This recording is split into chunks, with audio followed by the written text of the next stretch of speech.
राधे राधे, जय श्री कृष्ण। दोस्तों, आज जन्माष्टमी है, इसलिए दोस्तों आप सभी को सबसे पहले जन्माष्टमी की हार्दिक बधाई। आज मैं आप सभी को जन्माष्टमी की व्रत कथा और श्री कृष्ण भगवान की वीरता की कहानी सुनाने जा रही हूँ।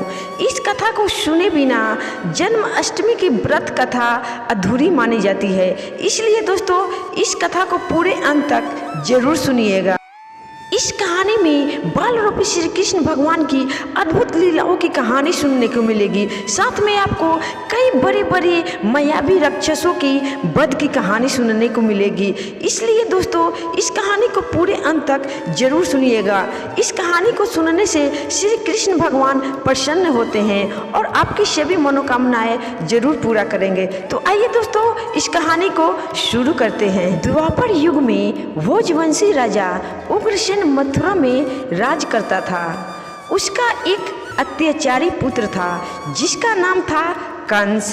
अत्याचारी पुत्र कंस ने उसे गद्दी से उतार दिया और स्वयं मथुरा का राजा बन बैठा।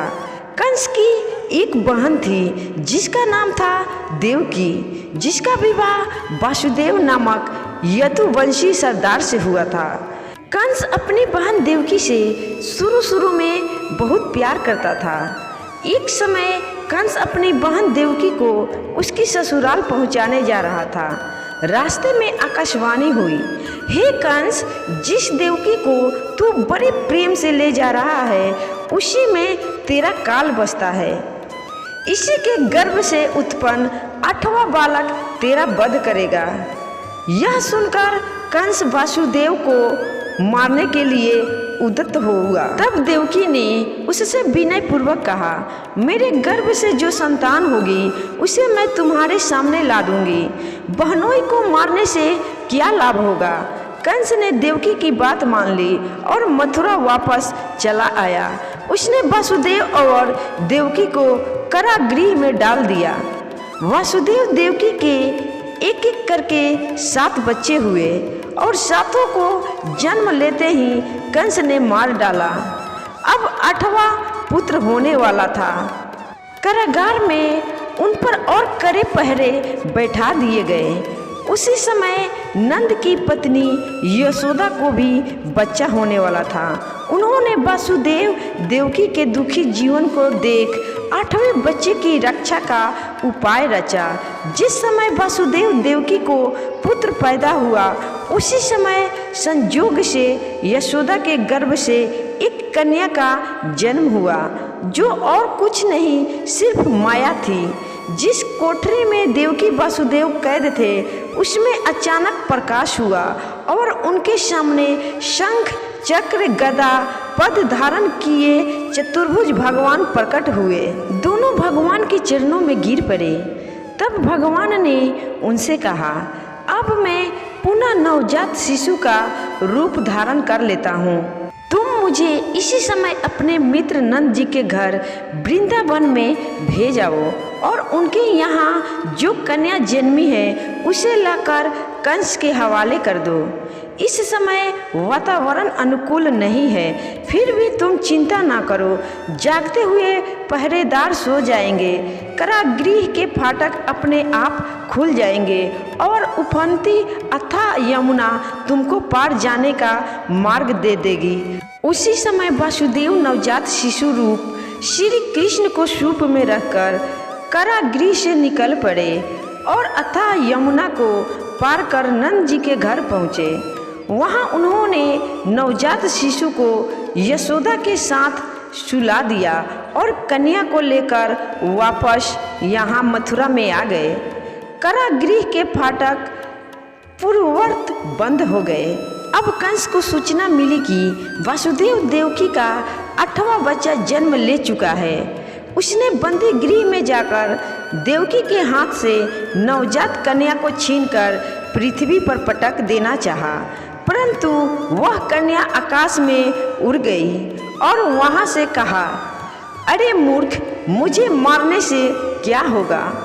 तुझे मारने वाला तो वृंदावन में जा पहुंचा है। वह जल्द ही तुझे तेरी पापों का दंड देगा।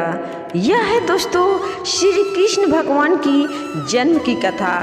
अब आइए जानते हैं दोस्तों श्री कृष्ण जी की बाल वीरता यानी श्री कृष्ण जी की अद्भुत लीलाओं की कहानी। जन्म के तुरंत बाद ही कंस ने बड़े बड़े राक्षसों को गोकुल में बाल रूप श्री कृष्ण जी को मारने के लिए भेजा, लेकिन सभी राक्षस असफल रहे और इन सभी राक्षसों का वध श्री कृष्ण भगवान के हाथों हो गया। इन सभी राक्षसों में से मैं आज आपको 5 भयानक खूंखार मायावी राक्षसों की वध की कहानी सुनाने जा रही हूँ, जिसमें श्री कृष्ण भगवान की वीरता, चतुराई और अद्भुत लीलाओं से भरपूर कहानी है। इसे आप पूरे अंत तक जरूर सुनिएगा दोस्तों, क्योंकि श्री कृष्ण भगवान की वीरता की कहानी सुनने वाले और पढ़ने वाले सभी व्यक्तियों की मनोकामना श्री कृष्ण भगवान पूरा करते हैं। तो आइए दोस्तों अब आगे इस कहानी को बढ़ाते हैं। पहला वध उन्होंने पूतना का किया था दोस्तों। कंस ने सबसे पहले पूतना नाम की राक्षसी को कृष्ण जी को मारने के लिए भेजा था।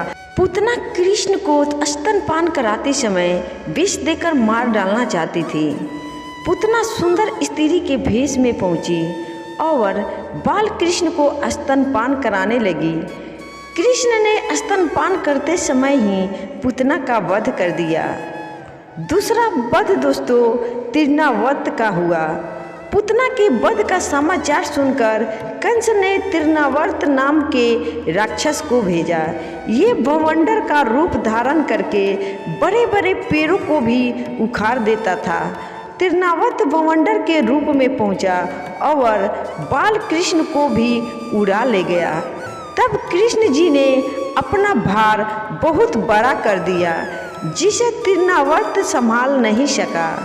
भवंडर शांत होने के बाद कृष्ण भगवान ने तृणावर्त का वध कर दिया। पूतना और तृणावर्त के बाद कंस ने वत्सासुर नाम के राक्षस को भेजा। वत्सासुर बछड़े का रूप धारण करके कृष्ण की गायों में शामिल हो गया। बालक कृष्ण ने बछड़े के रूप में दैत्य को पहचान लिया। बछड़े के रूप में वत्सासुर की पूंछ पकड़कर उसे पटक पटक कर मार डाला। फिर दोस्तों कंस ने वत्सासुर के बाद बकासुर को कृष्ण जी को मारने के लिए भेजा। बकासुर ने बगुले का रूप धारण किया और कृष्ण जी के गांव पहुंच गया।